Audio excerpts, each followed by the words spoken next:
Bom, gente, boa noite, né, a todos e todas.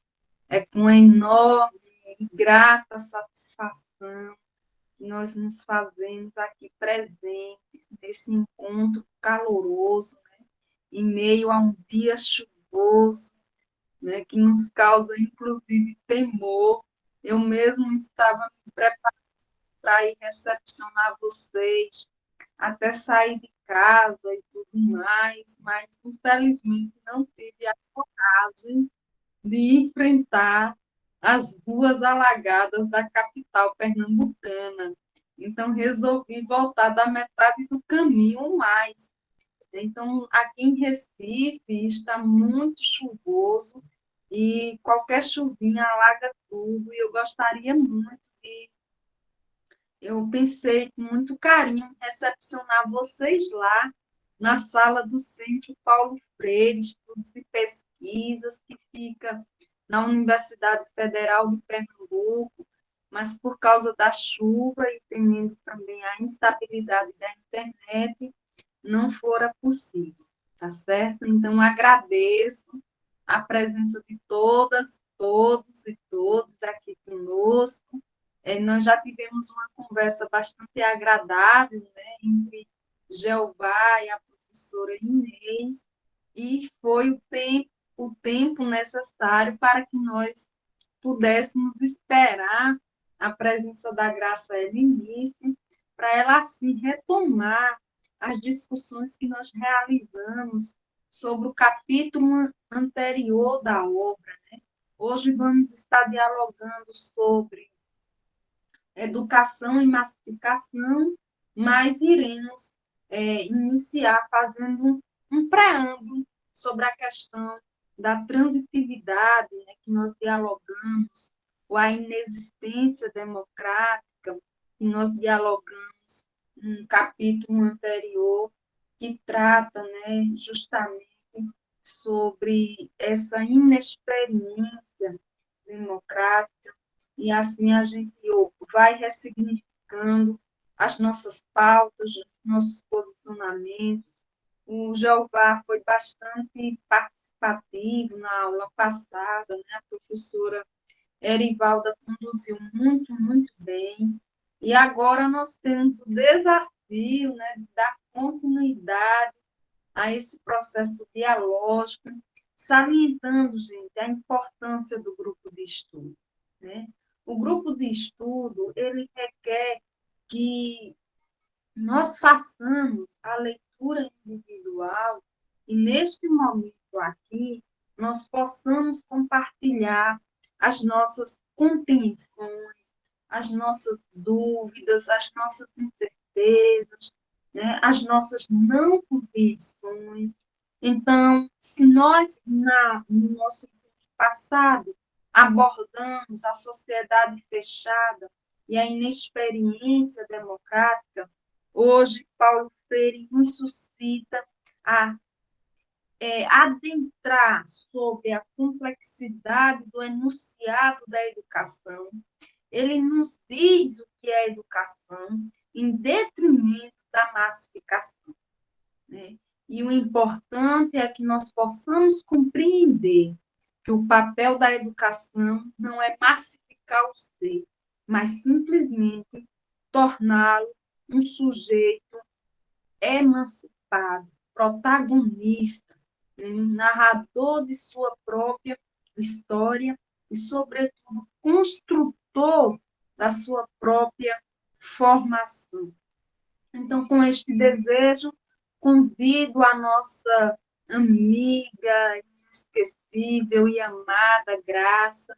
A Graça, gente, ela fez um mestrado comigo, foi uma mãezona, uma amigona, me levou para a casa dela, me deu abrigo, me deu roupas, né? Um tempo chuvoso. Então, foi muito lindo a atitude de Graça, o acolhimento da Graça, torna-se uma grande amiga, uma pessoa que me despertava em meio às minhas demências, tendo visto que eu tenho um processo itinerante muito sacrificante. Eu saía de Palmeira dos Índios e de Alagoas, né, e chegava ao Recife. Mesmo assim, eu era a primeira a chegar na sala de aula, mas era inevitável não pescar, né? E Graça sentava ao meu lado, e vez ou outra me dava uma cutucada pedagógica para eu despertar. E é com essa reminiscência amorosa, carinhosa, que eu externo a minha gratidão e a minha satisfação em estar compartilhando contigo, Graça, esse momento. Um abraço bastante apertado. E é contigo, minha amada amiga.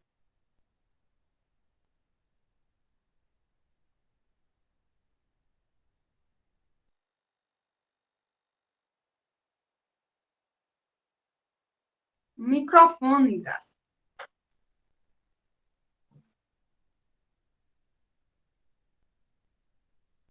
Tá sem som.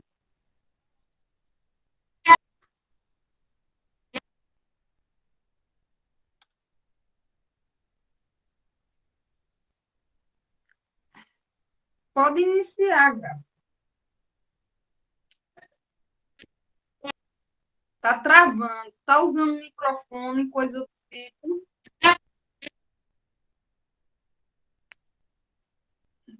Tá cortando o seu som.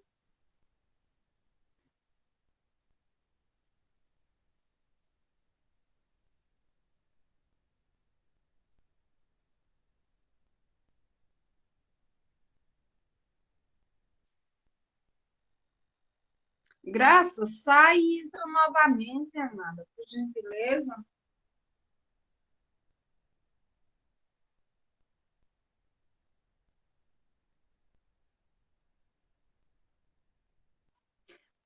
Ok, Graça. E aí?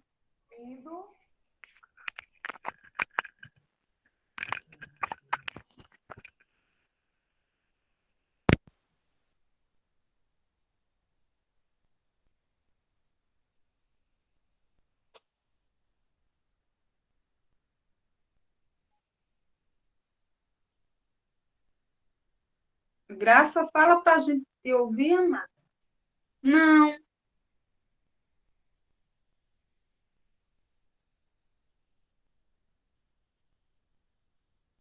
Ai, que pena, Graça.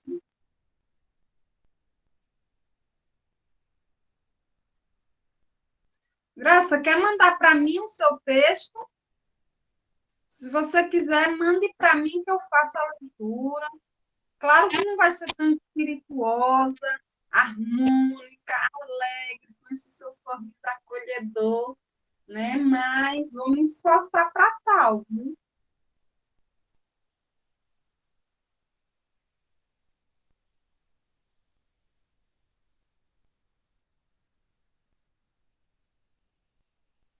Pode ser, Graça.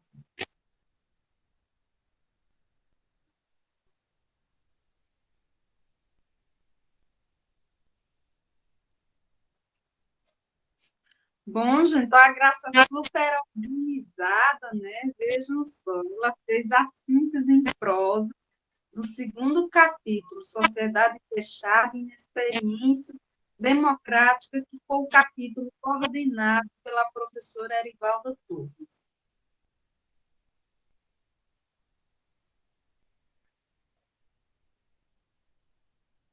E aí a Graça, né, infelizmente, está com um problema do áudio, mas aí vamos, vou tentar aqui fazer esse papel. Não é nada fácil, mas, enfim, pode passar, Graça.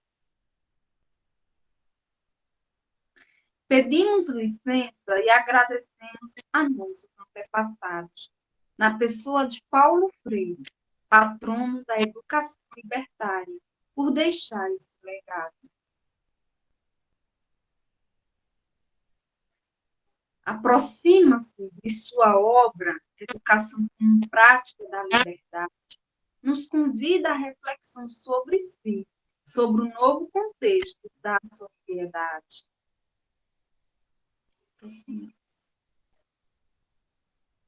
Como diz Paulo Freire, as condições estruturais da nossa sociedade, fortemente predatória do autoritarismo, dificilmente poderia ter tido liberdade.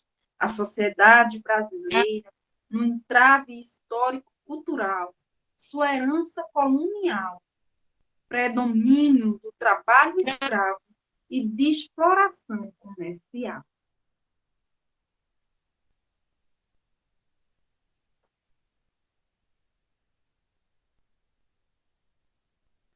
As marcas da colonização com relações com Portugal demonstrou obstáculos numa sociedade patriarcal. Freire, comprometido com a democratização, recusa toda forma de opressão. O ensino é estimulado através da dialogação.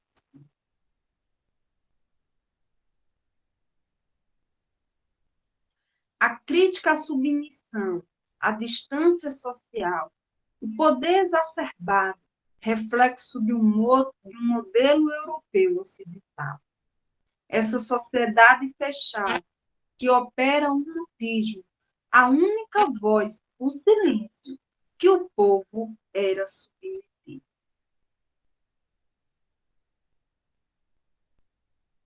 Para conceber a liberdade, recusa a acomodação, estimula o protagonismo do sujeito e sua participação.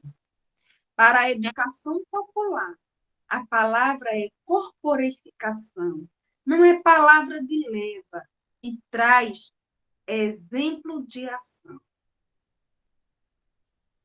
De leva e traz, né? Não é palavra de leva e traz, é exemplo de ação. Ok, Graça. Gente, tá muito bonito, viu? Ao grupo de estudo, toda nossa gratidão para entender a educação popular. Precisamos de reflexão e formação na ação. Então, Graça, aqui você consegue, né, sistematizar com muita criatividade, né, justamente essa sociedade fechada e a inexperiência da democracia, né? Então, você consegue traduzir em forma de prosa, justamente apontando os elementos que corroboram, inclusive, para a massificação da educação, certo? Então, é nesta tentativa de refletirmos sobre a complexidade e a finalidade formadora, emancipatória, libertadora da educação, que Paulo Freire nos coloca, né, o que é esse processo pedagógico de massificar. Então, nesse próximo capítulo, né, onde nós vamos dialogar o terceiro capítulo da obra, Educação como Prática da Liberdade, de Paulo Freire, Educação versus Massificação, é muito interessante. E aí, gente, eu gostaria de fazer jus, né, a forma como a Graça trouxe essa reminiscência e iniciar esse nosso capítulo, gente. Muito bem, Graça, a gente agradece, tá, querida? Nós vamos iniciar esse capítulo refletindo sobre um poema do próprio Paulo Freire, onde ele fala sobre a escola. A escola é. E por que esse poema?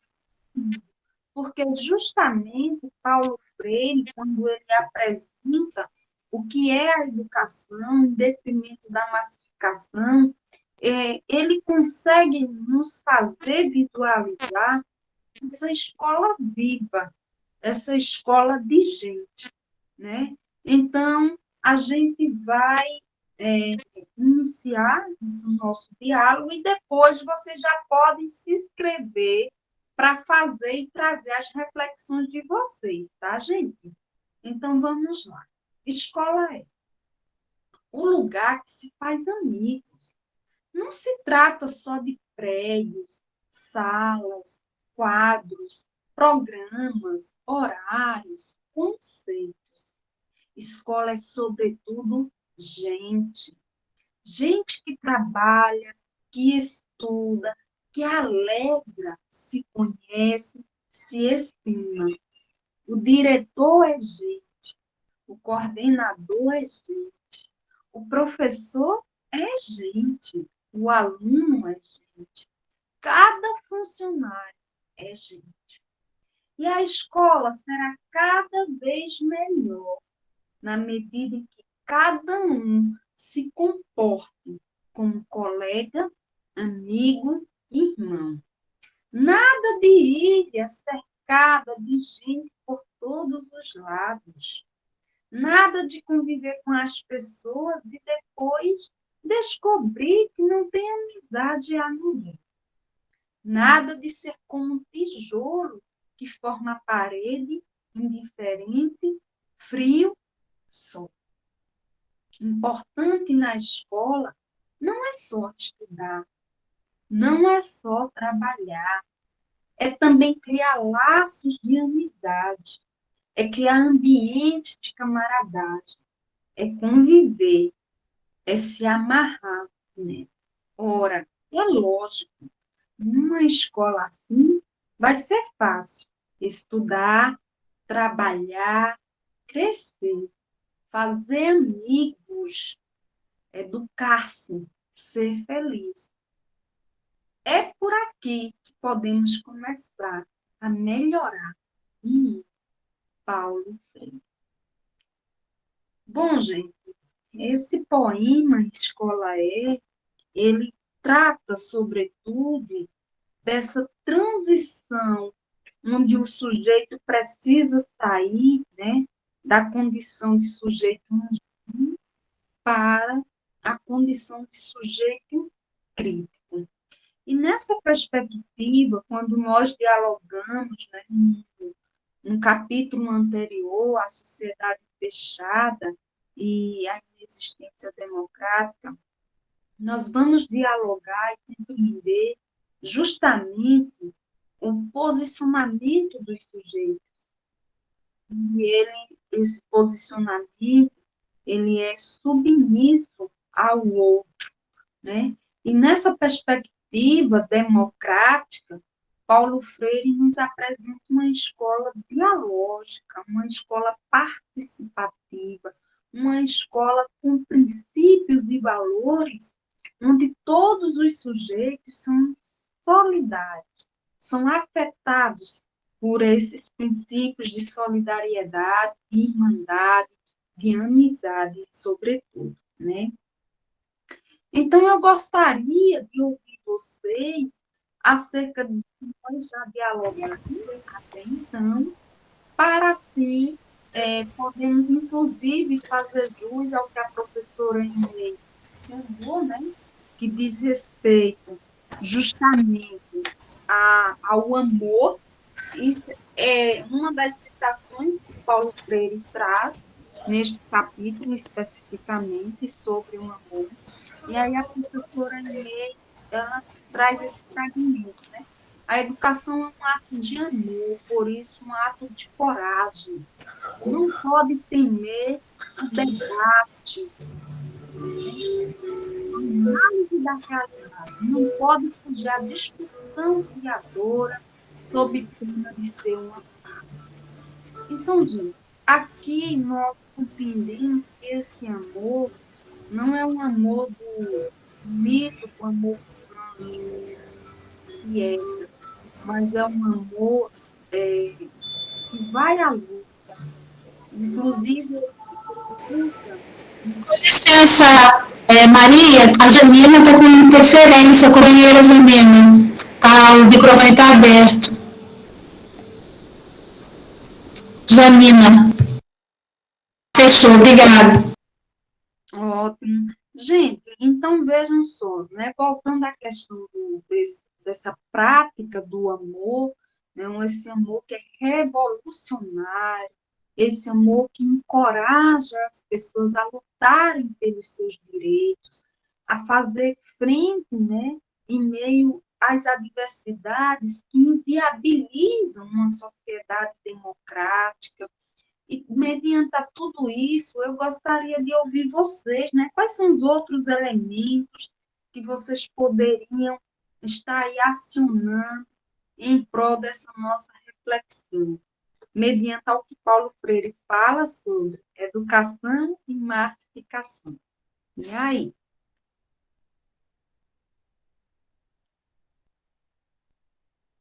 Gente, eu não quero passar o capítulo sozinha estudando, não, tá?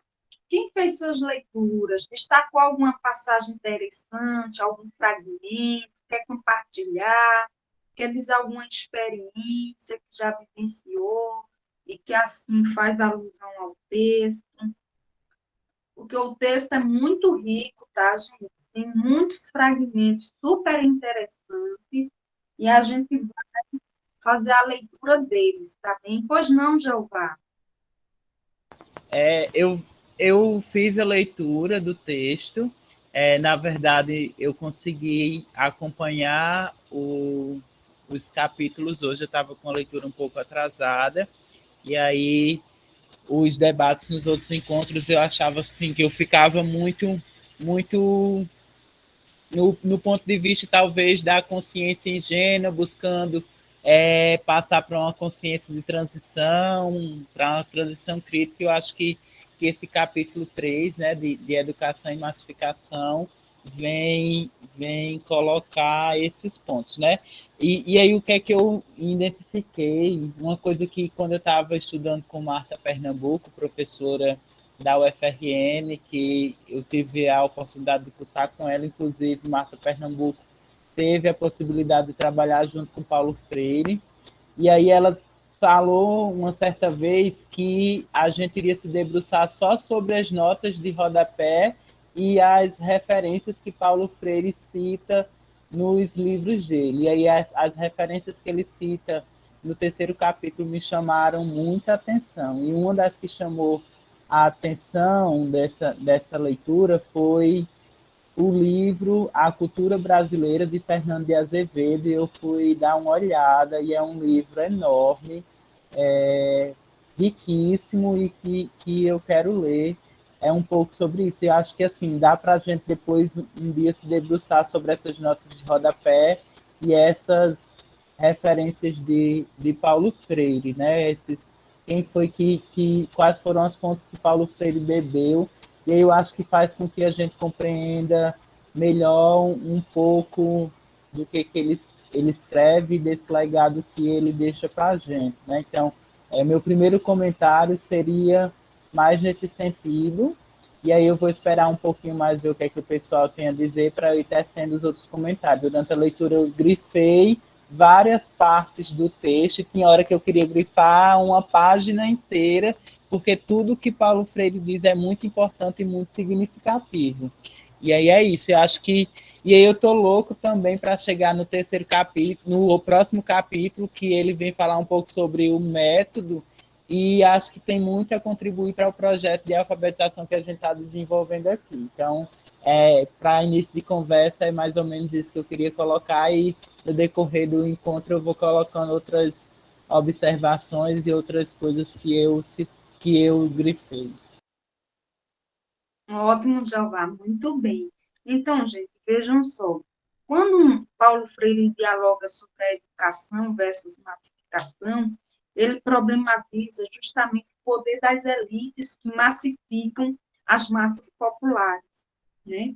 E aí nós compreendemos que o aspecto de desenvolvimento ele está arraigado nas dimensões técnicas, políticas e econômicas, mas só que emerge a necessidade de termos uma outra mentalidade em torno desse aspecto de desenvolvimento, justamente para combater as injustiças sociais, a desigualdade social, né? E é aí que Paulo Freire ele vai nos favorecendo a compreensão em torno do poder que a classe média tem, né, em detrimento do povo, ao mesmo tempo que o povo precisa estar organizado para reivindicar pelos seus direitos.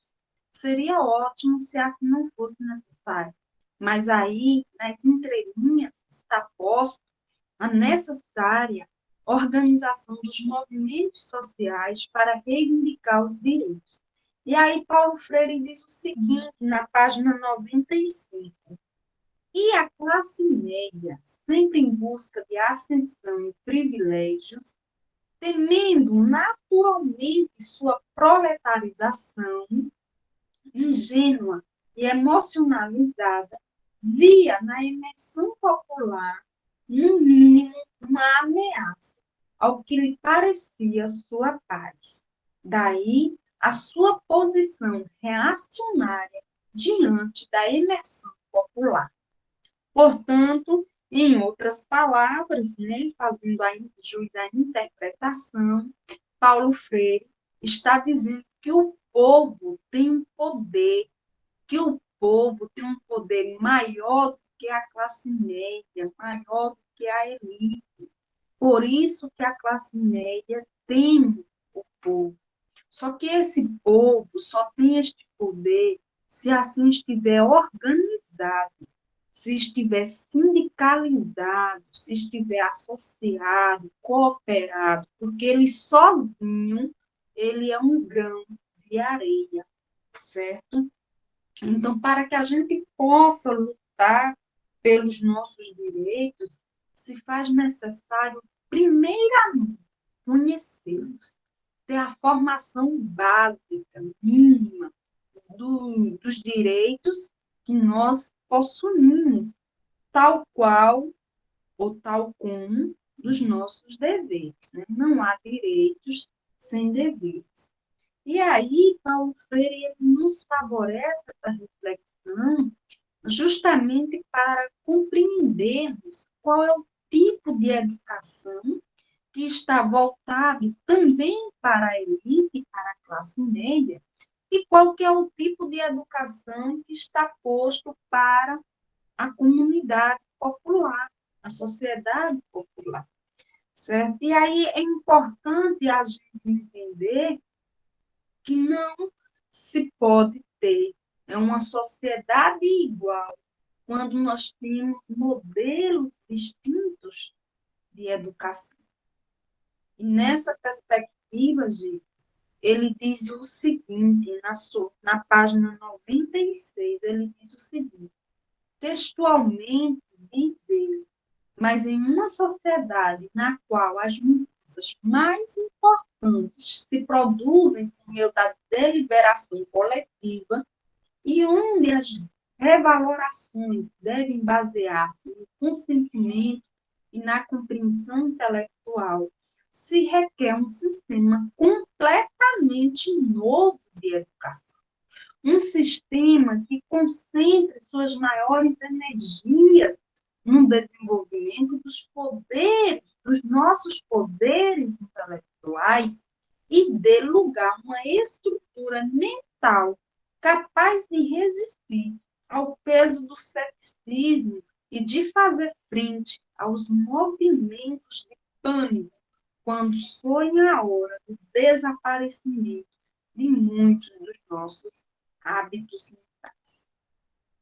Então, Paulo Freire usa aqui a compreensão justamente do que está posto, né, para nos dizer que essa educação, ela nos exige novos hábitos, novas posturas em frente, né, frente às adversidades que nos cerceiam, que nos cercam, que nos aprisionam, que nos inferiorizam, enfim, uma educação que visa, ao fim e ao cabo, a emancipação humana do sujeito, o protagonismo social, né? E aí nós vamos compreendendo, mediante tudo isso, a professora Inês trouxe aqui um outro fragmento muito interessante, que é justamente esse, né? Ó, na medida, porém, em que as classes populares emergem, descobrem e se sentem esta visualização que delas fazem as elites, inclinam-se sempre que podem a respostas autenticamente agressivas. Estas elites assustadas, na proporção em que se encontram na vigência de seu poder, tendem a fazer silenciar as massas populares, domesticando-se, né, domesticando-as com a força por soluções paternalistas. Tendem a travar o processo de que decorre a emersão popular com todas as suas consequências. Esse fragmento que a professora Inês trouxe, ele coaduna-se, né, justamente com o que eu havia já dito sobre o que Paulo Freire acabou de dizer, né? E aí, antes de passar para o Jeová, a Mônica trouxe, né, que a educação que pense a importância do conhecimento de si mesmo e seu estar no mundo e em relação com esse mundo, para assim compreender que seu agir nesse mundo pode contribuir para a mudança. Nesse sentido, a educação precisa ser crítica. Isso mesmo, Mônica, você está coberta de razão. E essa educação crítica não aceitará o poder opressor da elite que nos silencia, que nos inferioriza, que nos subalterniza, e, enfim, que nos oprime. Jeová é contigo, diz aí. Professora, eu vou voltar um pouco para a questão dessa educação popular, dessa educação democrática, crítica, que a senhora falou antes das citações, né? E falou da importância da organização do povo, da organização popular, para fazer essa educação de fato acontecer e saber que o poder emana de fato do povo. E aí eu coloco a questão, né? O quanto difícil é fazer enquanto a gente, população, se organize em lutas sindicais, em escolas mesmo, para compreender esse processo de que nós temos o poder em nossa mão e que a gente precisa compreender enquanto povo que o poder de fato emana de nós e aí a sociedade não, né? Os políticos estão a nosso serviço. E aí eu fico pensando como ou que estratégias a gente, enquanto escola, podemos estabelecer para ter essa educação organizada, essa educação com o povo, essa educação popular? Como e quais estratégias a gente pode pensar? Ou que pistas a gente pode ter para construir essa educação de fato no chão da sala de aula? E aí, pensando também nessa educação proposta pela elite e sobre essa educação popular, democrática, eu fiquei pensando qual o currículo que nós, enquanto povo, queremos e que currículo está sendo operacionalizado nas escolas do nosso país, né? Como que a gente pode operacionalizar com essa educação crítica que Paulo Freire tanto nos ensina, tendo aí para a gente uma base nacional comum curricular que muitas vezes, quer dizer, que não, né, nem muitas vezes, que não condiz com a realidade e os anseios da classe popular, né? E aí, como que fazer isso? Então, eu fico me perguntando, não busco as respostas nem receitas, não, que eu sei que se tivesse receita a gente pegaria e colocaria em prática e teríamos essa construção de sociedade que a gente almeja. Mas que pistas, que indícios, o que a gente pode fazer enquanto pessoas, enquanto educadores, enquanto grupo de estudo, sabe, para colocar essas questões aí. Perfeito, Jeová, muito bem. Veja, mediante ao que você acabou de dizer, tem uma questão interessantíssima que está posta por Paulo Freire na página 97. Ele diz o seguinte, gente, ó, eu estou fazendo a leitura do fragmento porque, vejam só, aqui é um grupo de estudo, e o estudo se realiza com a leitura. Então, para aquelas pessoas que não tiveram condições temporárias de fazer a leitura, elas estão fazendo aqui agora conosco, tá bem? E aí, essa leitura prévia que eu realizei, né, os fragmentos importantes que me chamaram a atenção foram estes. Entretanto, se vocês tiverem outros, vocês podem socializar aqui conosco, que a gente amplia essa nossa discussão, tá bem? Também, se vocês quiserem fazer referência ao que eu estou dizendo, né, à luz de Paulo Freire, vocês também podem dialogar comigo, tá certo?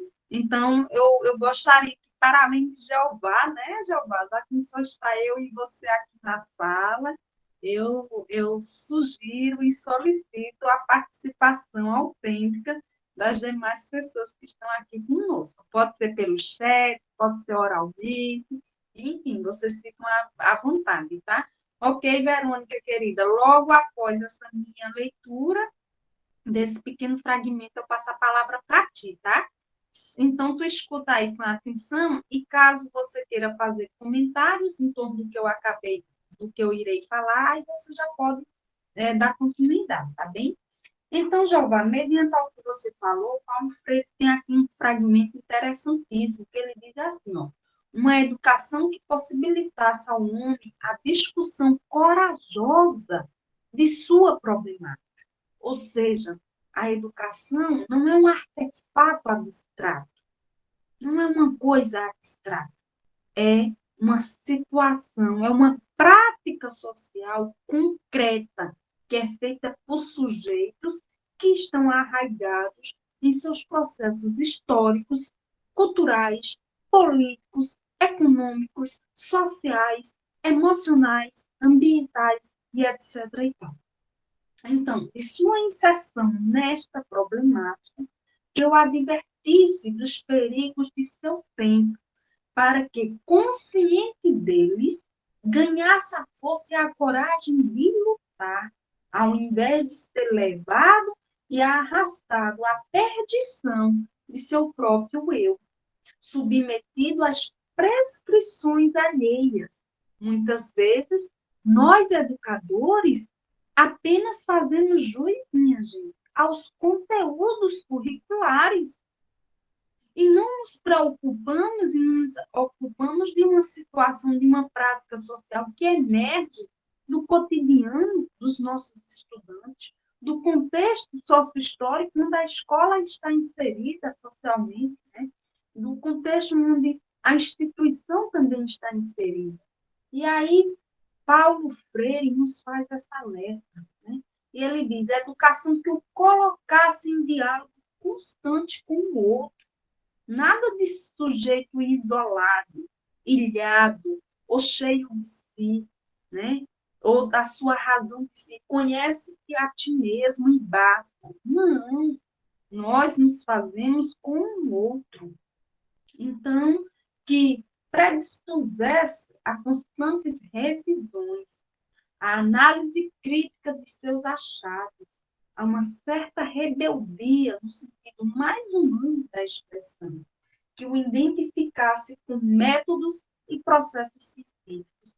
Veja que Paulo Freire aqui, inclusive, nos aponta fragmentos da essência da pesquisa, de uma pesquisa investigativa, de uma pesquisa que alimenta, né, os nossos trabalhos de conclusão de curso, seja TCC, seja dissertação, seja tese, artigos, monografias e etc. e tal, mas que essa, em outras palavras, essa educação é uma educação real, concreta, né?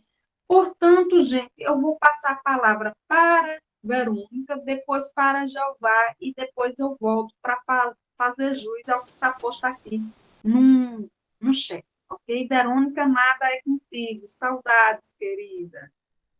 Ô, meu amor, nem fala, muita saudade. Desculpem a câmera, gente, hoje eu tô um pouco enrolada aqui. Eu tentei fazer um filtro bonito assim, igual e-mail, mas também não deu muito certo, não. Eu preferi fechar que a internet está muito ruim. Mas, enfim, é uma coisa que dialogo, né, com tudo que vocês estão falando, e estou aqui pensando numa frase desse capítulo que fala que a gente não troca ideias, a gente dita ideias, né? Essa frase tem me perturbado durante a semana, final de semana, pensando em muitas outras coisas no sentido da escola mesmo, né? Que é onde eu atuo como adolescente nos anos finais.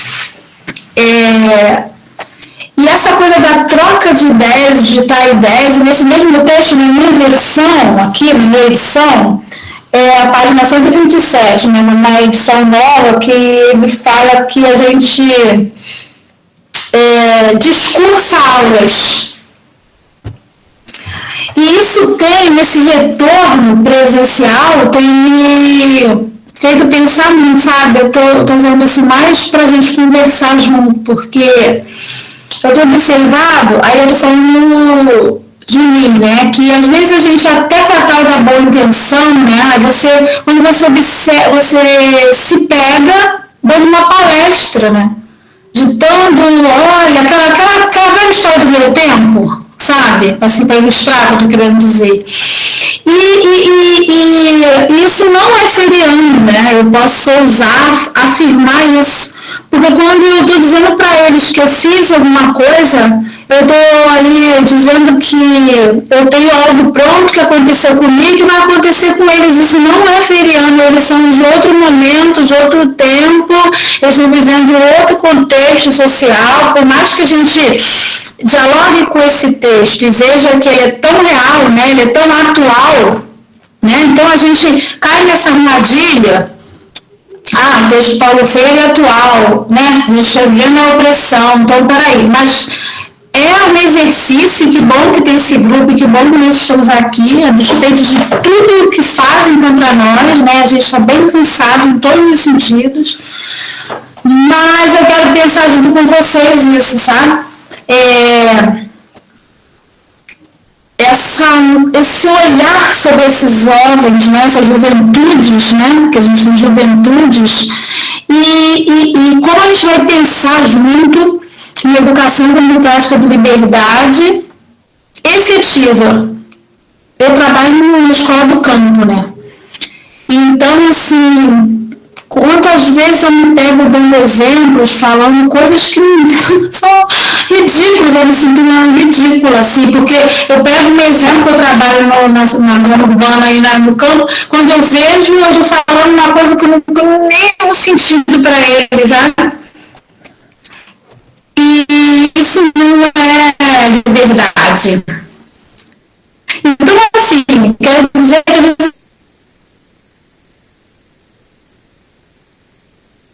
a gente fica fazendo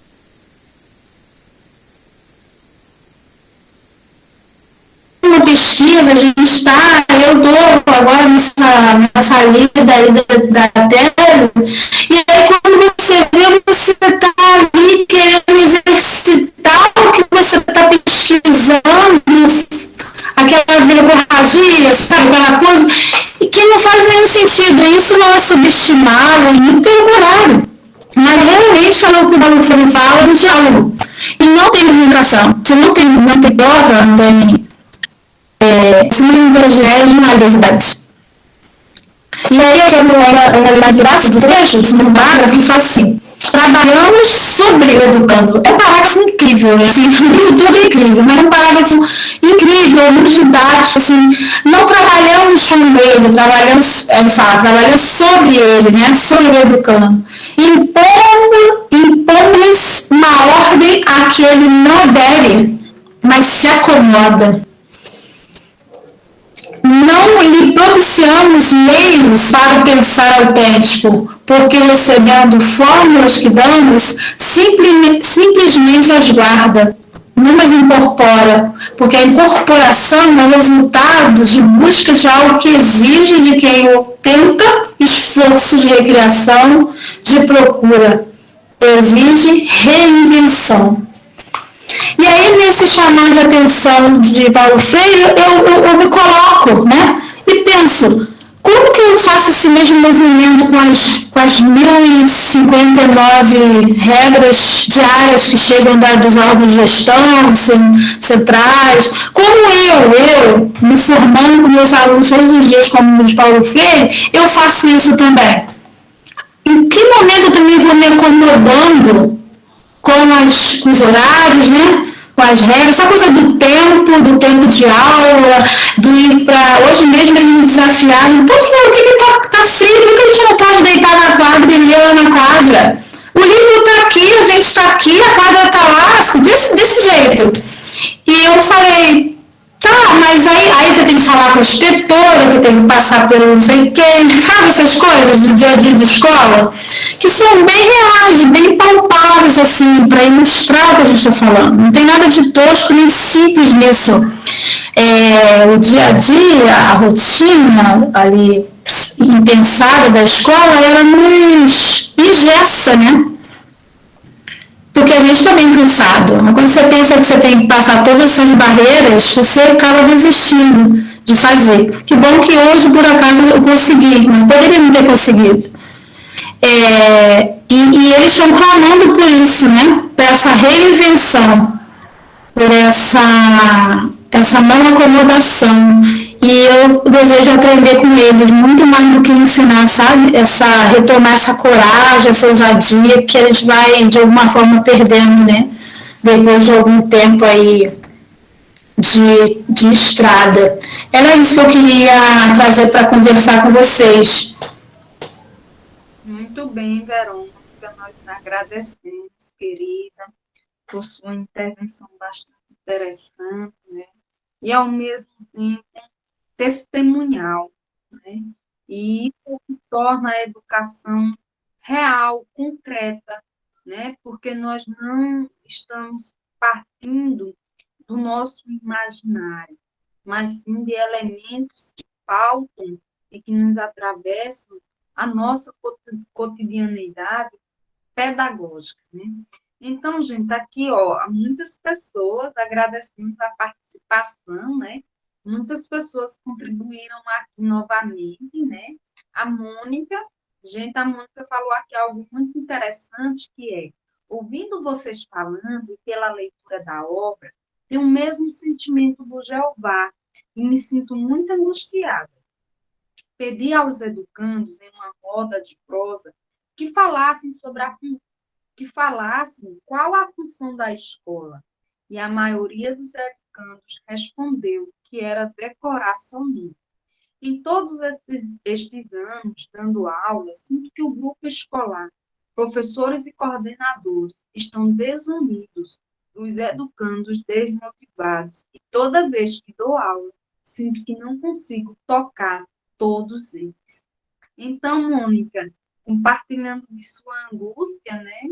Já tem aquele dito popular, né? Que nós não conseguimos agradar a gregos e troianos, é que você possa mergulhar nos escritos de Paulo Freire, e, embasado nele, você se alimente, né? Da coragem, da ousadia, do amor, da esperança, né, Mônica? Da esperança para você conquistar os estudantes e promover o giro, que um dia ele virá, né? Já a Graça, gente, ela diz o seguinte, chamou a atenção no capítulo justamente uma educação que possibilitasse ao homem, né, pessoa, a discussão corajosa de sua problemática. Isto significa que todo conhecimento advém da experiência. Essas foram as contribuições da Graça. A professora Inês, né, que Graça também é professora, tá, gente? Aposentada, olha aí, uma grande esperança para nós, né? Futuramente, um dia ser a professora aposentada, ativa, curiosa, movida pela curiosidade epistemológica, e ela permanece aqui conosco, estudando, se aperfeiçoando, que essa é a essência do ser humano, né? Vir a ser mais e melhor. Então, a professora Inês traz aqui um fragmento interessante. Nosso grande desafio nas novas condições de vida brasileira, da vida brasileira, não era só o alarmante índice de analfabetismo e sua superação. Se situava na necessidade de superarmos também a nossa inexperiência democrática, né? Graça novamente reforça, Freire reforça, né, que a educação na perspectiva dialógica tem como essência a democracia. Gente, veja aí, né? Graça está trazendo aqui que Paulo Freire reforça a necessidade dessa democracia, mas, ao mesmo tempo, em meio à emergência da democracia, nós temos a inexperiência dela. E aí, como vivermos socialmente, né? Como estabelecermos uma sociedade socialmente democrática. participativa, dialógica, interativa, criativa, né? Bom, gente, a Daisy Martins, ela diz o seguinte: Freire nos conduz a pensar um mundo diferente, com justiça social e construção coletiva. E a Tereza, gente, ela dialoga aqui com o Jeová, né? E ela diz o seguinte: penso que o próprio Freire nos leva a refletir sobre a indagação colocada por Jeová, quando escreve: em consideração o problema do desenvolvimento econômico, o da participação popular neste mesmo desenvolvimento, o da iniciação crítica do homem brasileiro no processo de desenvolvimento fundamental que nos caracterizava, que não descurasse as marcas de nossa inexperiência democrática, de raízes histórico-culturais em antinomia com a nova posição. Né? Então, esse fragmento que a Tereza nos traz, ele é bastante denso e, ao mesmo tempo, é explicativo mediante o que é essa inexperiência democrática, né?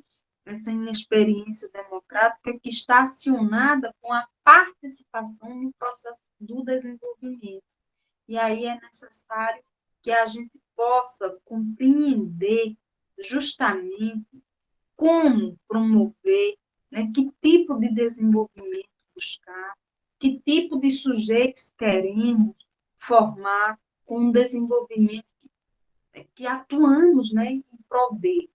Então, fazendo jus novamente às palavras da Mônica, ela diz o seguinte: entenda a Verônica, ela já está dialogando com a Verônica, né? Entendo a Verônica, tem um dos cabos não dá aula expositiva e sim dialogada, mas muitos educandos estão cobrando esta aula expositiva e quando se dá autonomia, eles não sabem lidar. Como fazer?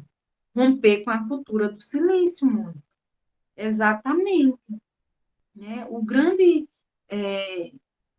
A grande questão é que, infelizmente, os estudantes não fazem jus ao processo de estudo, entende? E eles ficam esperando passivamente pelo professor. Então, o professor, por meio da pergunta, da pedagogia da pergunta, deve não dar a resposta. Gente, inclusive, Walter Coan, vocês podem até depois pesquisarem sobre, mas Walter Coan, ele tem uma proposta de ensino tão somente com pergunta, pergunta sobre pergunta, e assim ele promove o diálogo. Em nenhum momento ele se ocupa de dar respostas. E aí, o que é que acontece quando Paulo Freire fala, né, desse processo prescrito? O que é que nós temos prescrito na escola? O currículo. O currículo acaba sendo uma camisa de força que deve ser vestida por todos os professores.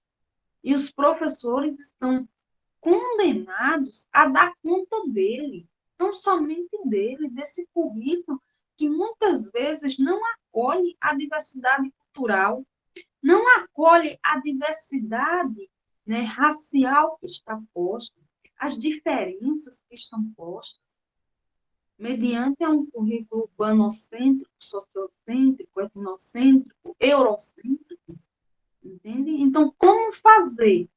Decolonizar esse processo pedagógico, ele lidir com a prática mecânica de ensino e praticar a pedagogia da pergunta, que inclusive é uma das obras de Paulo Freire, pedagogia da pergunta, ensine perguntando, para que os estudantes eles não busquem as respostas, mas eles busquem, sobretudo, compreender o cerne da questão, inclusive com outras perguntas sobre aquilo que foi perguntado.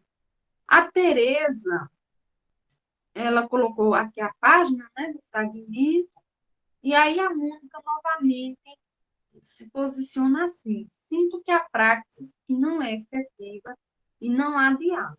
Bom, a praxis é a indissociabilidade entre a teoria e a prática, certo?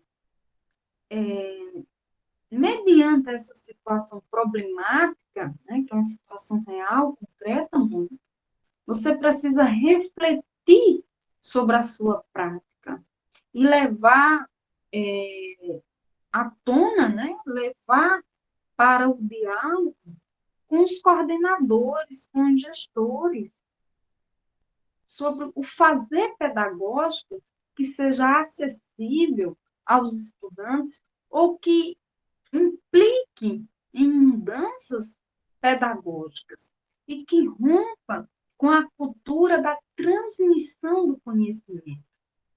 Como você, enquanto professora, ser a pessoa iluminada que detém todo o saber e que vai depositar numa mente vazia.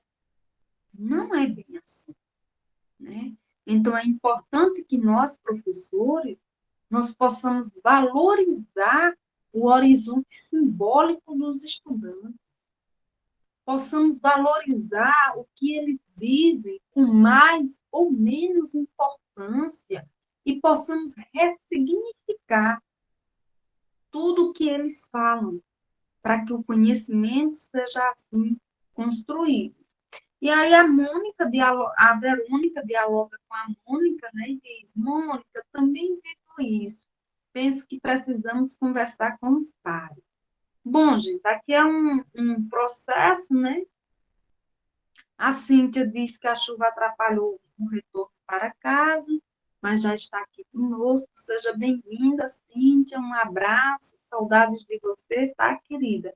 Bom, gente, a Márcia Marciano, ela diz o seguinte: não podíamos compreender numa sociedade dinamicamente em fase de transição, uma educação que levasse o homem a posições quietistas, ao invés, olha, Mônica, o que fazer, Mônica? Veja aí. Uma educação que levasse o homem a posições quietistas, ao invés daquela que o levasse à procura da verdade em comum. Ouvindo, perguntando, investigando. Isso é Paulo Freire dizendo que está na página 90, que a Márcia, né, Márcia? Parabéns, viu, Márcia? Você captou muito bem a angústia da Mônica e deu aí, né, o norte que a Mônica pode seguir, que é ouvir, perguntar e investigar. Portanto, a pesquisa é inerente ao processo de ensino-aprendizagem. Bom, a Verônica Cunha diz, né, vivo isso quase sempre, isso me dói até. Bom, Mônica diz, mas os pares não estão abertos para o diálogo e parece uma disputa quem é o melhor professor. E a escola que quer cobrar dos educandos algo que os adultos não fazem. É muita incoerência, sabe? Gratidão por este momento, sempre na luta. Semana que vem levarei o livro. Professora, sim, tia não. Tentarei promover um círculo de cultura. Muito bem, Mônica. Vamos cutucar esse povo, vamos mobilizar, vamos acordar esse povo, despertar para o diálogo, despertar para a pergunta, e assim avançaremos. Jeová está pedindo, professor Inês, o seu e-mail, viu? Bom, e aí Jeová complementa, né? O livro didático também é uma dessas camisas de força, exatamente, Jeová, muito bem. Bom, a Mônica diz, perfeito, Maria, eles comentaram porque não estudamos a educação financeira, primeiro socorro, hein? Desculpa tantas vezes. Pois bem, gente. Então, vamos aí participando. Agora, Jeová, é a sua vez. Pode falar. Você está aí com a mãozinha já cansada, né? Mas pode... Não, é mais para tentar colaborar também. Primeiro, se possível, Maria, na hora que você estiver compartilhando, estiver fazendo uma leitura, se você conseguir compartilhar a tela, seria algo interessante também, porque a gente conseguiria acabar. Por algum motivo, eu não sei se você está lendo o livro impresso ou o digital, mas eu não consegui achar os trechos que você estava lendo. Então, se conseguir, a gente pode também tentar fazer esse exercício. E assim, e duas questões que eu fiquei me perguntando. Primeiro, o como fazer, né? Que eu acho que isso nos coloca, essa questão é muito emblemática, a gente quer muito o como saber, e assim, eu acho que o como fazer passa por não diria uma certeza, mas de uma identificação do nosso lastro teórico. A gente precisa saber quem são os nossos teóricos e quem fundamentam a nossa prática, ou a nossa praxis pedagógica, melhor dizendo. Por quê? Porque quando a gente tiver com esse saber consolidado, a gente vai poder argumentar com quem, e inclusive com os nossos estudantes, quando eles vierem nos questionar, os pais, ou a gestão, por que a gente não está sendo conteudista, por que a gente não está sendo palestrante, porque a gente não está sendo expositista ou expositor do ponto de vista de conteúdos. E eu acho que passa por esse como fazer, passa nessa identificação de quem são esses nossos teóricos, que um dos é Paulo Freire, mas tem tantos outros e outras que têm a nos contribuir.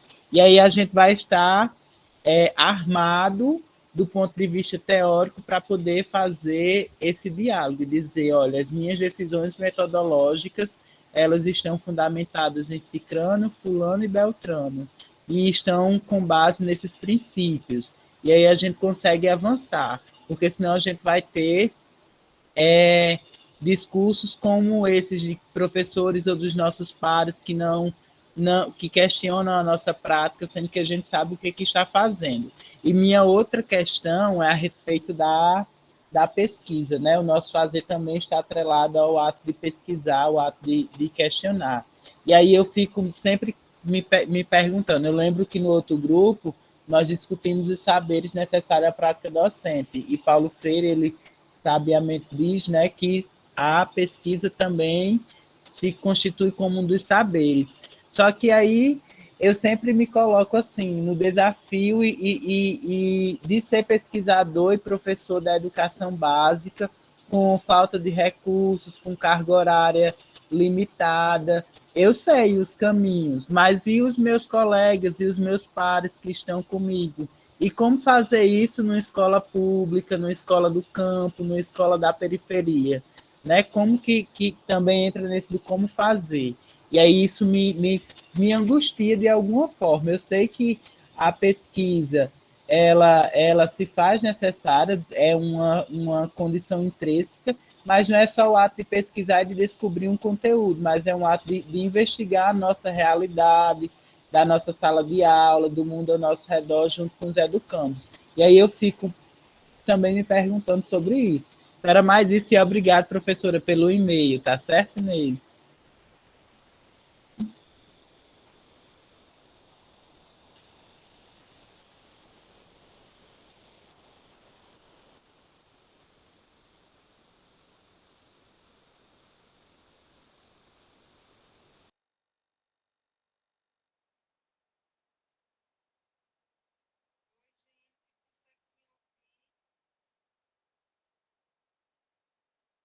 Cida, não conseguimos ouvir.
Certo, deixa eu só procurar aqui que eu leio, viu? Só um minutinho. Página 99.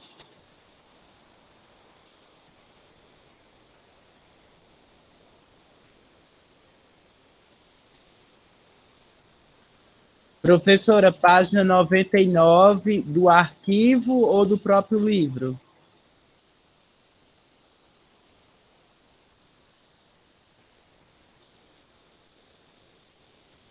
E qual parágrafo? O início?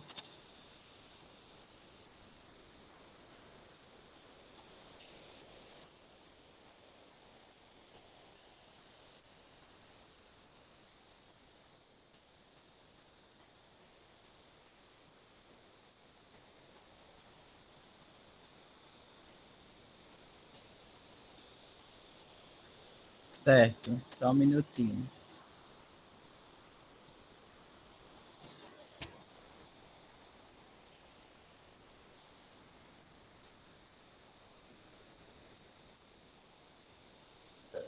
Eu vou compartilhar a minha tela, porque eu acho que a minha versão é diferente.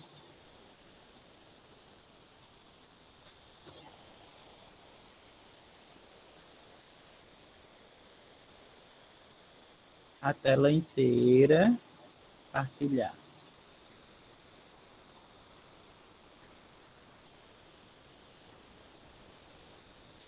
Oh, a página 99 do livro é essa daqui.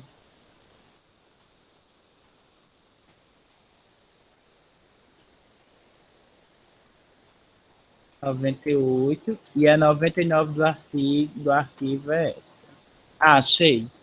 Cada vez mais nos convencíamos ontem e estamos convencidos hoje de que, para tal, teria o homem brasileiro de ganhar sua responsabilidade social e política, existindo essa responsabilidade, participando, ganhando cada vez mais ingerência nos destinos da escola do seu filho, nos destinos do seu sindicato, de sua empresa, através de agremiações, de clubes, de conselhos, ganhando ingerência na vida do seu bairro, da sua igreja, na vida de sua comunidade rural, pela participação atuante em associações, em clubes, em sociedades beneficentes.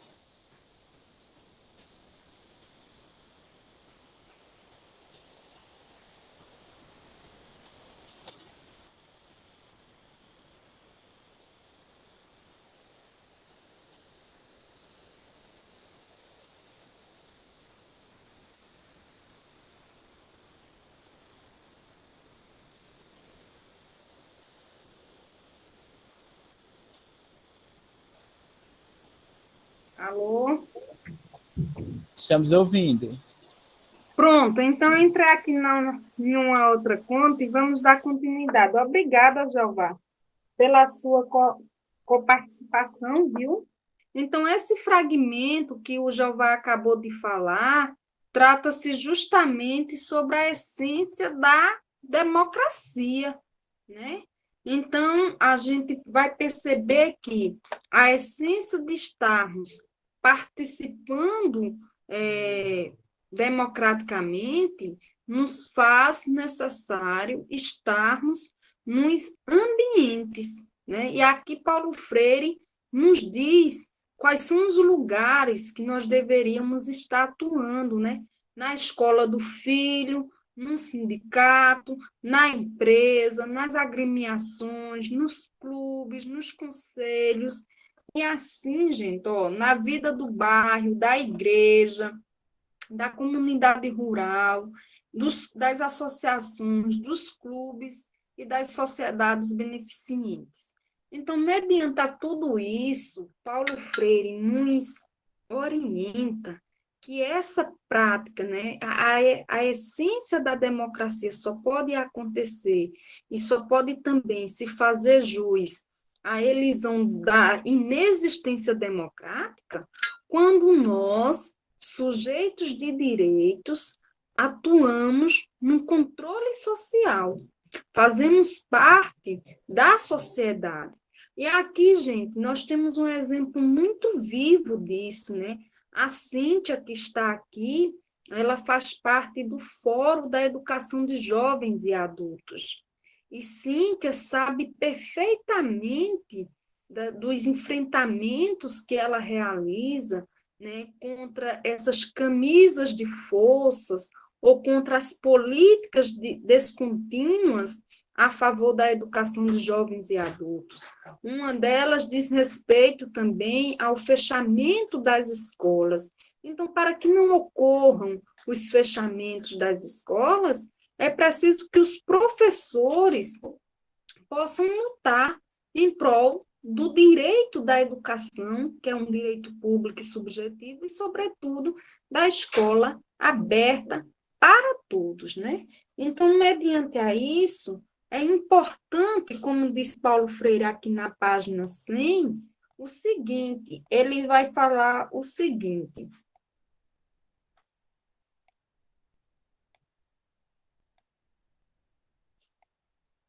na página 100 tem esse fragmento aqui que eu achei interessante, mas vocês podem trazer outros também, né?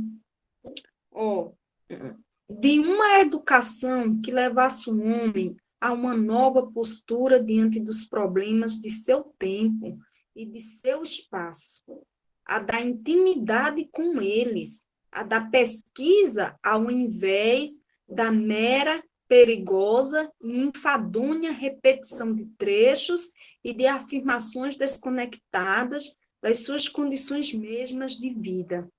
A educação do eu me maravilho, não apenas do eu fabrico, a da vitalidade, ao invés daquela que insiste na transmissão do que o Entenhado chama de ideias inertes. Quer dizer, ideias que a mente se limita a receber sem que as utilize, verifique ou as transforme em novas combinações. Às vezes, os processos de ensino, aprendizagem, ciências exatas, acabam sendo ideias inertes, né? O processo de ensino das áreas da matemática, por exemplo, se a gente não compreender a finalidade da importância da matemática, a gente acaba repetindo apenas as fórmulas e as fórmulas e os conteúdos da matemática, e não é à toa que nós temos uma obra clássica, né?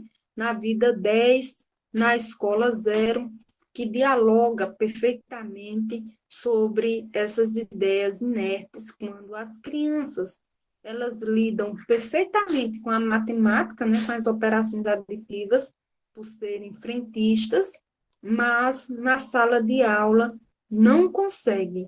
E por que não conseguem? Porque é um processo meramente repetitivo, enfadonho e memorístico, e que não levam, né, que não leva as crianças a serem protagonistas daquele conhecimento, e assim sucessivamente. De uma educação, na página 100, certo? Que é o penúltimo parágrafo, aliás, o terceiro parágrafo da página 100. E da página 99 é o segundo, que diz: cada vez mais nos convencíamos ontem e estamos convencidos hoje. E assim prossegue. Bom, gente, na página 101, nós temos um fragmento muito interessante que diz respeito justamente a tudo que a gente vem dialogando, né? Então, Freire nos diz o seguinte: entre nós, repita-se, a educação teria de ser, olha aqui a chave de virada, né? A chave para virar esse modus operandi da educação na perspectiva protagonista da participação efetiva. Ele diz: entre nós, repita-se, a educação teria de ser, acima de tudo, uma tentativa constante de mudança de atitude, de criação de disposições democráticas através da qual se substituíssem no brasileiro antigos e culturológicos hábitos da passividade por novos hábitos de participação e ingerência, de acordo com o novo clima da fase de transição. Aspecto este já afirmado por nós várias vezes e reafirmado com a mesma força com que muita coisa considerada óbvia precisa, neste país, ser realçada. Aspecto importante de nosso agir educativo, pois se faltaram condições no nosso passado histórico-cultural que nos tivessem dado, como a outros povos, uma constante de hábitos solidaristas, política e socialmente, que nos fizessem menos inautênticos dentro da forma democrática de governo. Restava-nos, então, aproveitando as condições novas do clima atual do processo, favoráveis à democratização, apelar para a educação como uma ação social, através da qual se incorporassem ao brasileiro estes hábitos. Então, aqui Paulo Freire acaba fazendo uma denúncia do que não temos e anuncia o que precisamos ter na educação. E por sermos, né, os sujeitos do movimento, nós não podemos atuar no processo do conformismo para, assim, esperar que as coisas aconteçam, né, as mais das mesmas, e que nós não façamos as intervenções necessárias, né? Se faz necessário a gente fazer os enfrentamentos diários. Um dos elementos que eu gostaria de trazer aqui, gente, é justamente a Resolução 1 de 2021, onde defende-se a BNCC, defende-se a alfabetização e defende também a educação à distância para os jovens e adultos. Certo? Bom, nós temos essa resolução. Entretanto, como, de fato, efetivar uma educação emancipatória, né, libertadora e transformadora, se as pessoas não, muitas delas, muitos adultos e idosos, no coletivo da educação de jovens e adultos, não possuem a expertise de manusear o celular, né? Mal conseguem atender uma ligação, quiçá está abrindo o aplicativo, agora mesmo o computador não recepciona meu áudio, né? O celular não quer carregar, estava na tomada e se descarregou, e eu caí, era por ele que vocês estavam me ouvindo, e aí eu precisei usar um outro app. Então, assim, isso porque eu estou acompanhada. Se eu estivesse sozinha, evidentemente, eu não teria como me comunicar com vocês, né? E muitos jovens, e muitos adultos que vivem sozinhos, como é que eles vão operacionalizar uma ferramenta tecnológica, né, se eles não são alfabetizados ainda, e etc. e tal. Então, é nestas concepções que Paulo Freire vem nos dizer quais são as emergências no campo da educação. E aí nós não podemos aceitar de forma cômoda esses absurdos que são postos de cima para baixo, né? É necessário que a gente, de fato, faça esse enfrentamento, né? Então, gente, vejam só, dando continuidade a toda essa discussão, tem um outro fragmento aqui que Freire nos diz. A própria posição da escola está na página 102, certo? Do e-book. A própria posição da nossa escola, de modo geral, acalentada ela mesma pela sonoridade da palavra, pela memorização dos trechos, pela desvinculação da realidade, pela tendência a reduzir os meios de aprendizagem a formas as formas meramente nacionais. Já é uma posição caracteristicamente ingênua. E este fragmento, ele coaduna-se com o que a Mônica estava denunciando. A angústia da Mônica, ela é verossímil e nós precisamos respeitar e, sobretudo, considerar esses testemunhos. Porque se Paulo Freire, né, na década de 60, estava trazendo isto à tona, por que ainda não avançamos? Por que esses modelos pedagógicos ainda permanecem? Né? E assim sucessivamente. Bom, eu já compartilhei a ficha de frequência. Chegou aí, não, gente? Pode ver aí que eu já compartilhei. Eu vou ver se eu consigo compartilhar novamente, tá? Jeová ou outra pessoa, faça a gentileza de ler na página ainda 102, né? Quanto mais crítica, pode ser, para eu poder compartilhar. Ah, já compartilharam, né? Então, ótimo. Já compartilharam aqui a ficha de frequência novamente. Então, vejam só, gente. Aqui tem, ó, um outro fragmento. Ó. Quanto mais crítico um grupo humano, tanto mais democrático e permeável em regra. Tanto mais democrático, quanto mais ligado às condições de sua circunstância. Tanto menos experiências democráticas que exigem dele o conhecimento crítico de sua realidade, pela participação nela, pela sua intimidade com ela. Quanto mais superposto a essa realidade, inclinado a formas ingênuas de encará-la, a formas ingênuas de percebê-la, a formas verbosas de representá-la. Quanto menos criticidade em nós, tanto mais ingenuamente tratamos os problemas e discutimos superficialmente os assuntos. Eis que a educação, ela tende a se arrastar, né, nesse processo superficial de vir a ser, certo? Na página 103, só temos mais 3 citações, tá, gente?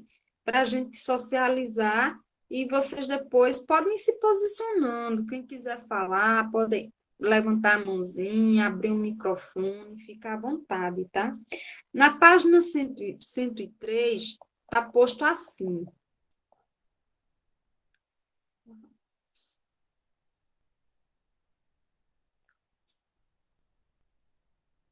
Daí, a nossa insistência no aproveitamento deste clima e, a partir dele, tentarmos o esvaziamento de nossa educação, de suas manifestações ostensivamente palavrescas, a superação de posições reveladoras de descrença no educando, descrença no seu poder de fazer, de trabalhar, de discutir.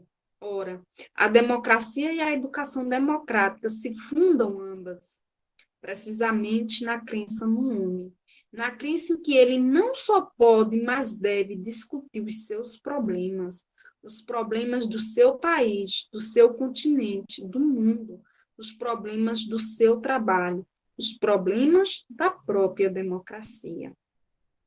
E agora, gente, que nós estamos em um ano eleitoral, é claro que nós precisamos discutir sobre o problema da política, né? Nós precisamos, inclusive, favorecer processos dialógicos críticos e conscientes em torno desses processos que estamos a vivenciar, certo? E esta exigência, ela está posta por Paulo Freire, né? Não há educação neutra. Nós trabalhamos no campo da educação embasados em uma ideologia. A questão é se a ideologia ela promove a libertação ou a opressão dos sujeitos. E aqui Paulo Freire suscita o tempo todo que seja uma educação democrática que vise, ao fim e ao cabo, a emancipação, o empoderamento do sujeito. Bom, na página 104 está posto assim: ditamos ideias, não trocamos ideias, que foi o que a Verônica, né, e ela está aqui conosco, trouxe na sua primeira fala. Discussamos aulas, não debatemos ou discutimos temas. Trabalhamos sobre o educando, não trabalhamos com ele. Impomos-nos uma ordem a que ele não adere, mas se acomoda. Não lhe propiciamos meios para o pensar autêntico, porque recebendo as fórmulas que lhe damos, simplesmente as guarda. Não as incorpora, porque a incorporação é o resultado de busca de algo que exige de quem o tenta, esforço de recriação e de procura, exige reinvenção. Eis aqui, Mônica, para ti, o que fazer? Paulo Freire diz: reinvente, recrie, né? E aí, na mesma página 104, está posto o seguinte: e isso em todos os seus graus. Não dá primária, não dá média, não dá universitária. Esta última desenvolvendo um esforço digno de nota em algumas regiões do país, na formação de quadros técnicos, de profissionais, de pesquisadores, de cientistas, a quem vem faltando, porém, lamentavelmente, uma visão da problemática brasileira. Bom, gente, esses foram os fragmentos que eu fiz a separação, e aí eu agora,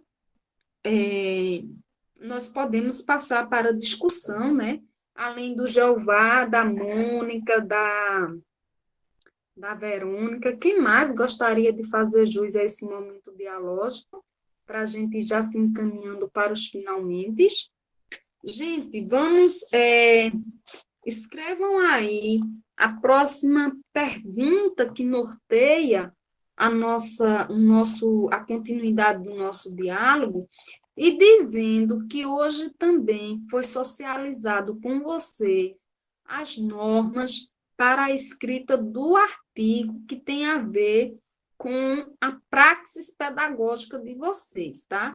Não necessariamente deve se embasar tão somente por esta obra, Educação como Prática da Liberdade, mas vocês podem, para além desta, fazer jus a outros escritos de Paulo Freire, e assim vocês poderão realizar, construir, recriar, né? Que é isso que Paulo Freire pede o tempo todo o tempo Paulo Freire pede. Recrie, reinvente, né? E aí a oportunidade de vocês estarem fazendo isso um artigo que se tornará, né, um capítulo do e-book, que logo mais nós iremos estar fazendo o lançamento dessa obra. Assim eu espero, tá, gente? Alguém mais quer falar alguma coisa sobre...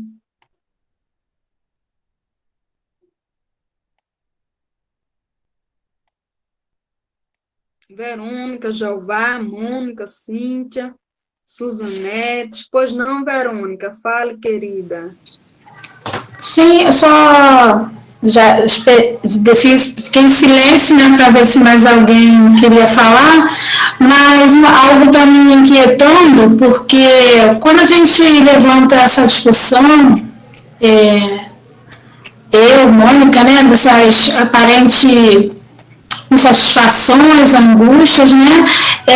Muitas vezes a gente acaba sendo confundido como alguém sem esperança, né? Que está assim, mais cansado, mais desanimado. Mas eu tenho observado que essas inquietações, e essa palavra inquietação tem aparecido, né, bastante aqui nos nossos encontros, elas nos movem, né? Elas são de pessoas que realmente não se entregam, não se acomodam, né? Porque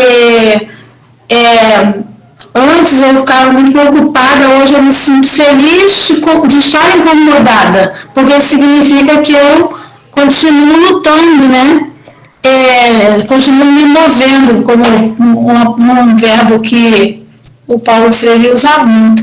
Mas, na verdade, essa minha intervenção é para compartilhar algo que eu tenho feito e que de repente pode ser bom, né? De repente, certamente será bom em alguma medida para os colegas, é nós fazermos pares, né, trios, quartetos, com sorte, enfim. Muitas vezes a gente não consegue fazer aquela utópica revolução na nossa escola, né?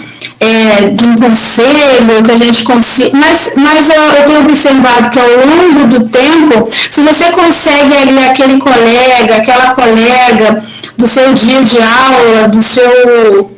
Eu não sei como é que funciona cada escola aqui, mas eu acho que vocês estão me entendendo. E se quiserem dialogar sobre isso no chat. E a gente consegue com aquela parceira, com aquele parceiro, ali desenvolver uma atividade, um diálogo, e isso nos alimenta bastante. Eu tenho tido essa experiência e tenho me renovado um pouco isso, sabe?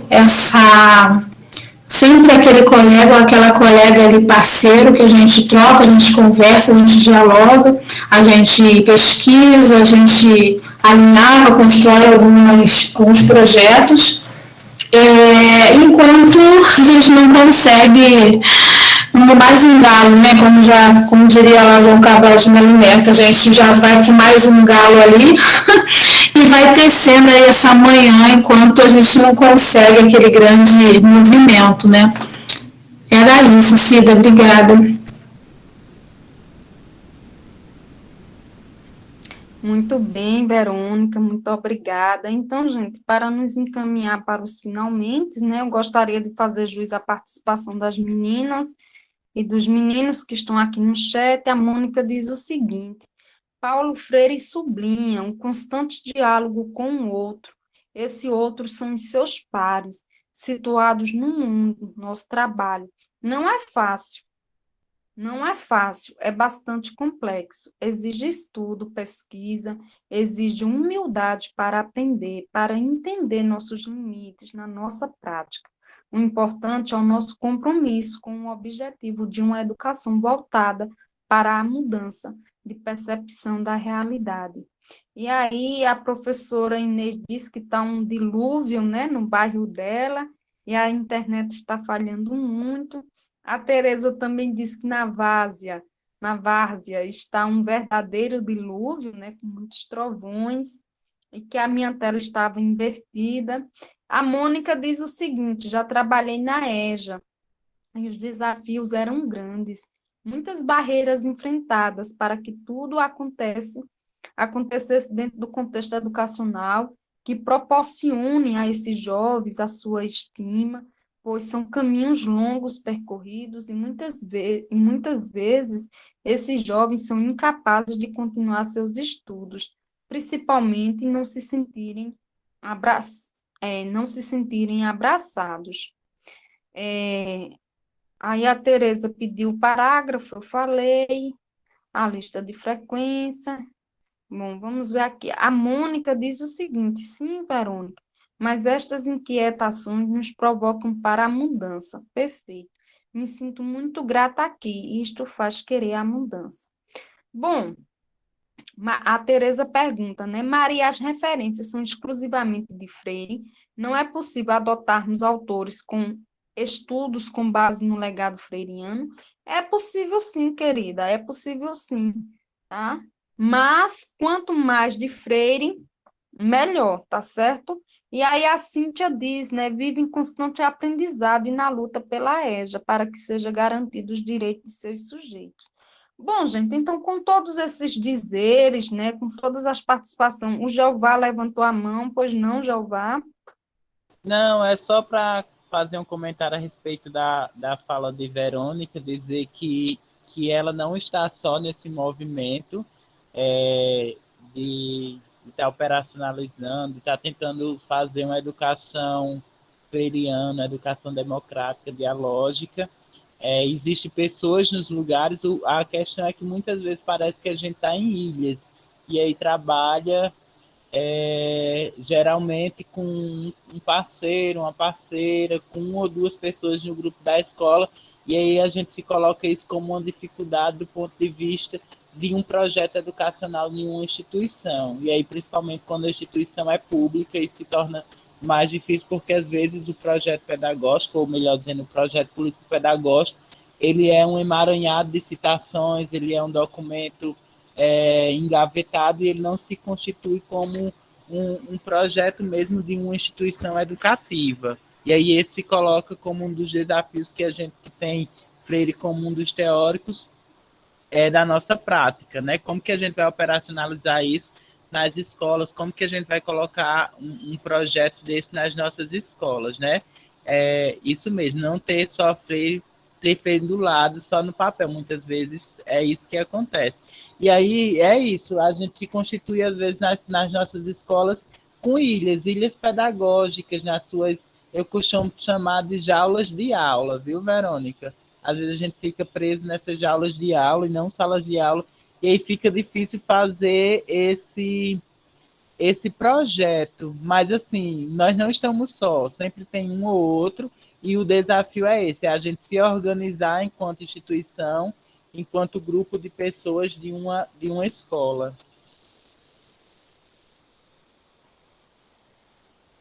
Isso mesmo, Jeová, muito bem.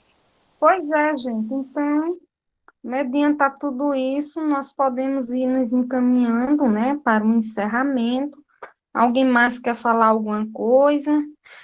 Mas antes de encerrarmos, quem fica com a síntese deste momento para abrirmos a nossa próxima aula?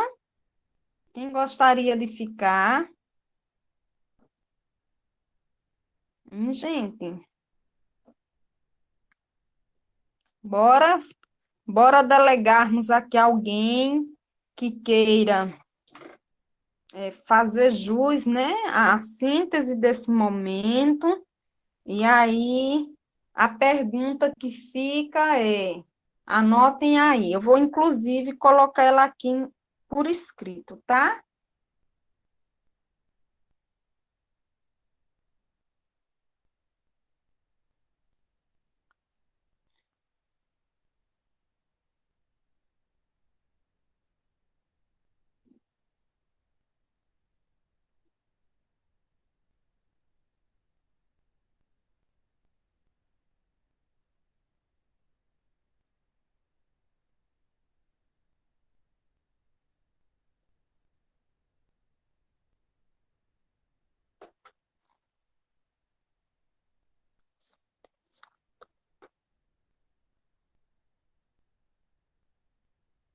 Ó, a pergunta é muito simples, tá?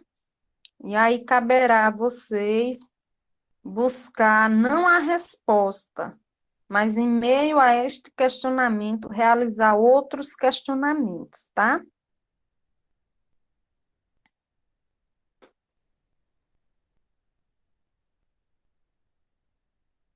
E agora, quem vai se responsabilizar por fazer jus à síntese da aula de hoje? Gente,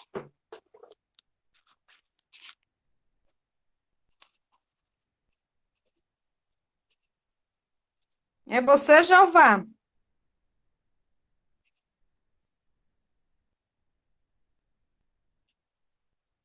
Pode ser, pode ser. Ótimo. Bem democrático, né, Jeová? Por aclamação, dizem o pessoal do meu trabalho. Muito bem. Então, gente, muito obrigada, boa noite. A pergunta para refletirmos sobre os estudos do próximo capítulo é como podemos vivenciar uma educação conscientizadora, e quem fará a síntese é o Jeová. Jeová, você fique à vontade para usar o gênero textual que bem quiser, viu, para fazer a síntese. Tá bom? Certo, tá ok. Tá, gente. Tchau, tchau. Boa noite. Muito obrigada, minha gente.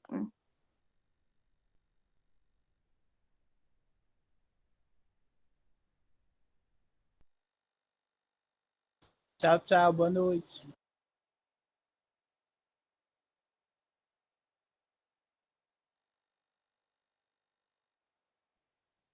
Boa noite, tchau, tchau, gente.